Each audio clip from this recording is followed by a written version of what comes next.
Patriarcas e Profetas. Capítulo 44. A travessia do Jordão.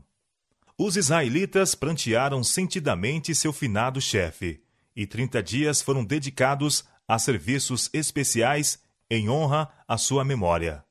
Nunca, até que fosse retirado dentre eles, se compenetraram tanto do valor de seus conselhos sábios, de sua paternal ternura e de sua fé inabalável. Com uma apreciação nova e mais profunda, recordaram-se das preciosas lições que dera enquanto ainda com ele se encontrava. Moisés morrera, mas sua influência não desapareceu com ele. Deveria continuar a viver, reproduzindo-se nos corações de seu povo.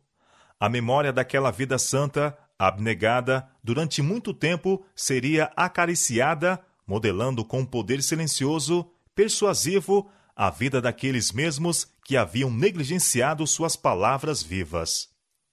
Assim como a luz do sol poente ilumina os picos das montanhas, muito tempo depois que o próprio sol se haja imergido por trás das colinas, assim as obras dos puros, santos e bons derramam luz sobre o mundo muito tempo depois que os próprios atores se finaram.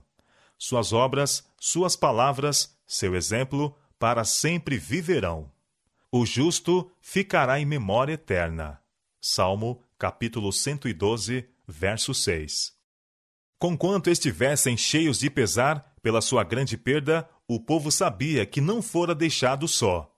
A coluna de nuvem repousava sobre o tabernáculo de dia e à noite a coluna de fogo, como segurança de que Deus seria seu guia e auxiliador se andassem no caminho de seus mandamentos. Josué era agora o reconhecido chefe de Israel. Havia sido conhecido principalmente como guerreiro, e seus dotes e virtudes eram especialmente valiosos nesta etapa da história de seu povo. Corajoso, resoluto e perseverante, rápido, incorruptível, despreocupado de interesses egoísticos em seus cuidados pelos que se achavam confiados à sua guarda, e, acima de tudo, inspirado por uma fé viva em Deus. Tal era o caráter do homem divinamente escolhido para conduzir os exércitos de Israel em sua entrada na terra de Canaã. Durante a permanência no deserto, agira como o primeiro-ministro de Moisés, e pela sua fidelidade serena, despretensiosa, sua perseverança quando outros vacilavam, sua firmeza para manter a verdade em meio do perigo, dera prova de sua aptidão para suceder a Moisés, mesmo antes que fosse pela voz de Deus chamado a esta posição. Foi com grande ansiedade e desconfiança em si mesmo que Josué encarou a obra que se achava diante de si. Seus temores, porém, foram removidos pela segurança dada por Deus. Como fui com Moisés, assim serei contigo. Não te deixarei, nem te desampararei. Tu farás a este povo herdar a terra que jurei a seus pais lhes daria. Todo lugar que pisar a planta do vosso pé, vô-lo tenho dado, como eu disse a Moisés.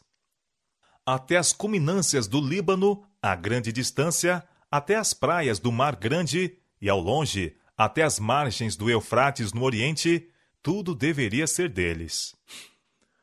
A esta promessa acrescentou-se a injunção: tão somente esforça-te e tem muito bom ânimo, para teres o cuidado de fazer conforme a toda a lei que meu servo Moisés te ordenou. A determinação do Senhor foi: não se aparte da tua boca o livro desta lei, antes medita nele dia e noite. Não te desvie nem para a direita, nem para a esquerda, porque então farás prosperar o teu caminho, e então prudentemente te conduzirás. Os israelitas estavam ainda acampados ao lado oriental do Jordão, que apresentava a primeira barreira à ocupação de Canaã. Levanta-te, pois, agora. Fora a primeira mensagem de Deus a Josué. Passa este Jordão, tu e todo este povo, a terra que eu dou aos filhos de Israel. Nenhuma instrução foi dada quanto ao modo por que deveriam fazer a passagem. Josué sabia, entretanto, que o que quer que Deus mandasse, ele daria os meios para que seu povo fizesse. E nesta fé, o intrépido chefe, de pronto iniciou os preparativos para avançarem. Poucos quilômetros acolá do rio, precisamente defronte do lugar em que os israelitas estavam acampados, achava-se a cidade de Jericó, grande e solidamente fortificada. Esta cidade era virtualmente a chave de todo o território e apresentaria formidável obstáculo ao êxito de Israel. Josué enviou, portanto, 2 moços como espias a fim de visitarem essa cidade e verificarem algo quanto à sua população, seus recursos e a resistência de suas fortificações. Os habitantes da cidade, aterrorizados e cheios de suspeita, estavam constantemente alerta, e os mensageiros estiveram em grande perigo. Foram, contudo, preservados por Raabe, mulher de Jericó, com perigo de sua própria vida. Como recompensa à sua bondade, deram-lhe a promessa de proteção quando a cidade fosse tomada.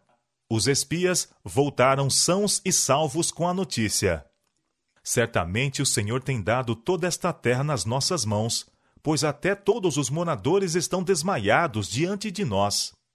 Fora-lhes declarado em Jericó: temos ouvido que o Senhor secou as águas do Mar Vermelho diante de vós, quando saíeis do Egito, e o que fizestes aos 2 reis dos amorreus, a Seom e a Og, que estavam de além do Jordão, os quais destruístes.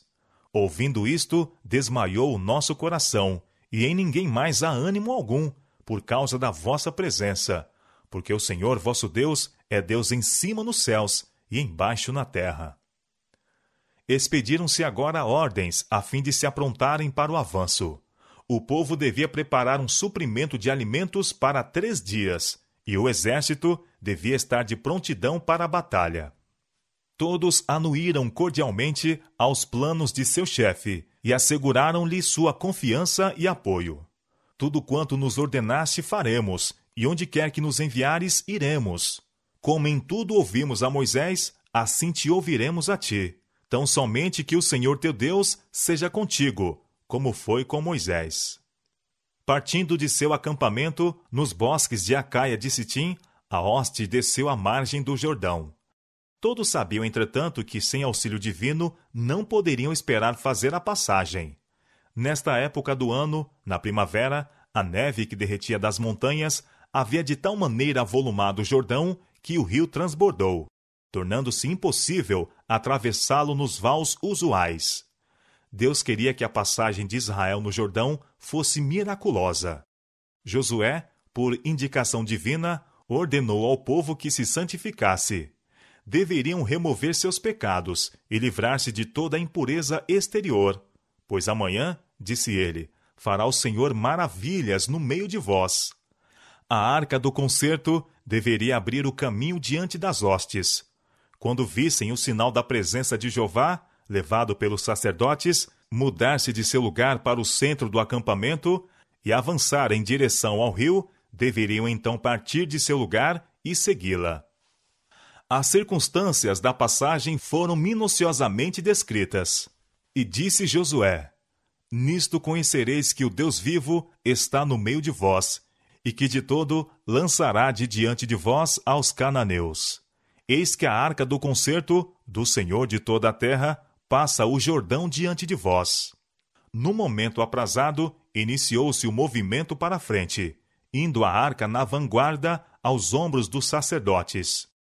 Determinara-se ao povo ficar mais atrás, de modo que houvesse um espaço vazio de cerca de 1 quilômetro em redor da arca. Todos, com profundo interesse, estavam atentos ao avançarem os sacerdotes para a margem do Jordão.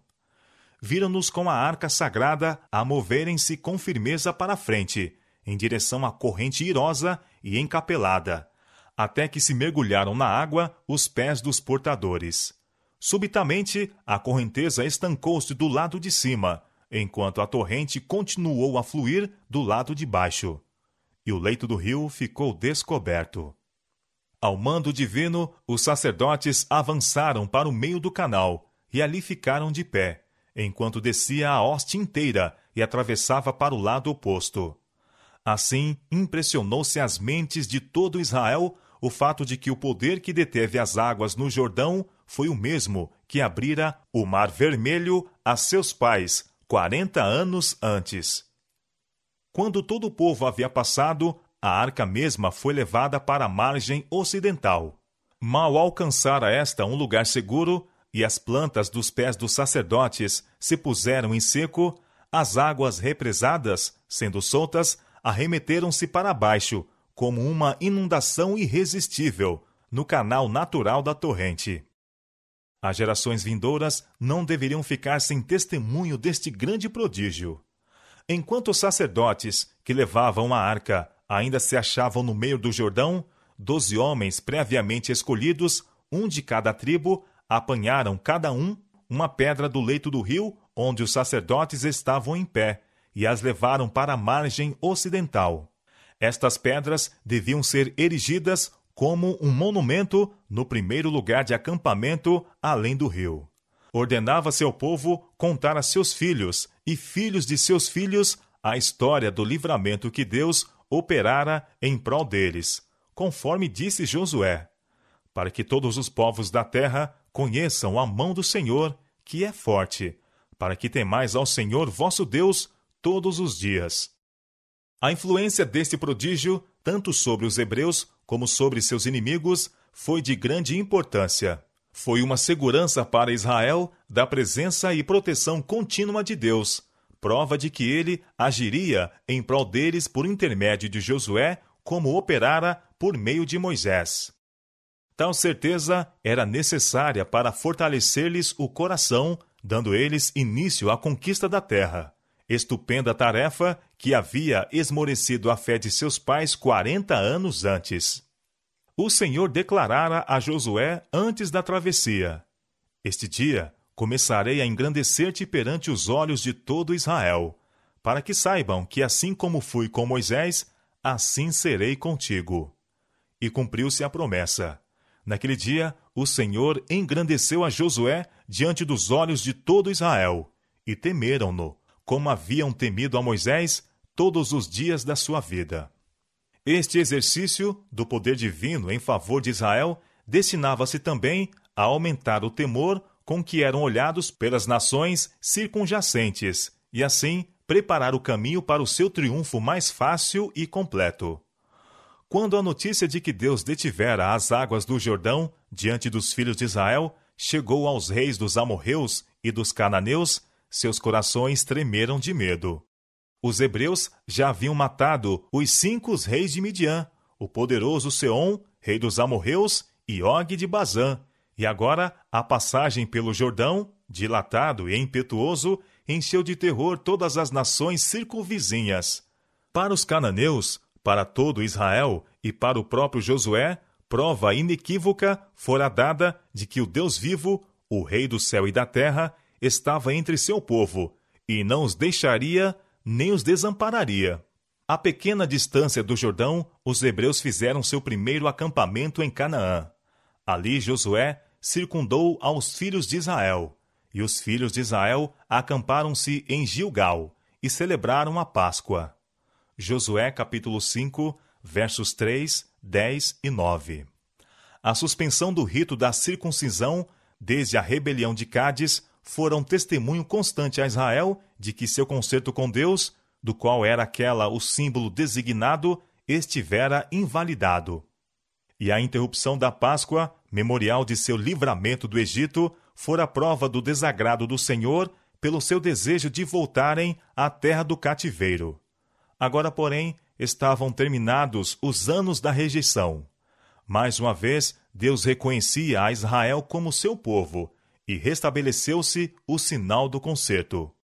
O rito da circuncisão foi levado a efeito em todo o povo nascido no deserto. E o Senhor declarou a Josué: Hoje revolvide sobre vós o opróbrio do Egito. E em alusão a isto, o lugar de seu acampamento foi chamado Gilgal, que é círculo ou roda. Nações gentílicas tinham vituperado ao Senhor e seu povo, porque os hebreus não puderam tomar posse de Canaã, como era sua expectativa, logo depois de saírem do Egito. Seus inimigos tinham triunfado porque Israel vagueara tanto tempo no deserto e zombeteiramente haviam declarado que o Deus dos hebreus não era capaz de os levar à terra prometida. O Senhor manifestara agora de maneira assinalada o seu poder e favor, abrindo o Jordão diante de seu povo, e os inimigos deste não mais os podiam exprobrar. No dia 14 do mês, à tarde, a Páscoa foi celebrada nas planícies de Jericó, e comeram do trigo da terra do ano antecedente, ao outro dia depois da Páscoa, pães asmos e espigas tostadas, no mesmo dia. E cessou o maná no dia seguinte, depois que comeram do trigo da terra do ano antecedente. E os filhos de Israel não tiveram mais maná, porém, no mesmo ano comeram das novidades da terra de Canaã. Josué, capítulo 5, versos 9 a 12. Os longos anos de suas vagueações pelo deserto haviam se findado. Os pés de Israel estavam finalmente a pisar na terra prometida.